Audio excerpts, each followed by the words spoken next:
Welcome to the Salmon Runs YouTube. Enjoy the video.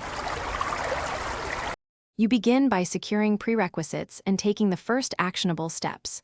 Make sure the hotspot has adequate power and that you've recorded the SSID, password, and any custom APN. This prevents loss of access once you reset. Once done, disconnect all clients to avoid conflict and open the Hotspot Settings app or router web interface. You'll use these controls to initiate the reset, keeping credentials on hand speeds reconfiguration, and reduces downtime for connected devices. You now execute the core reset steps and understand why each matters.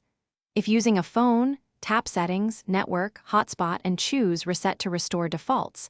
This clears misconfigurations. For a mobile router, insert a pin and hold the reset button for 10 to 15 seconds until LEDs blink. This forces factory settings. Once the device reboots, the default SSID and password will appear. Make sure to write them down before reconnecting devices so you can resecure the network immediately. You finish by restoring security and resolving common failures. First, change the SSID and set a strong WPA2 or WPA3 password, then change the admin password to protect settings. This prevents unauthorized access.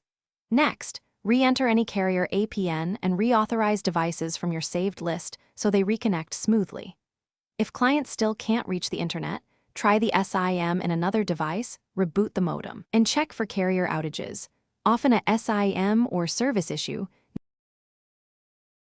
Thanks for watching.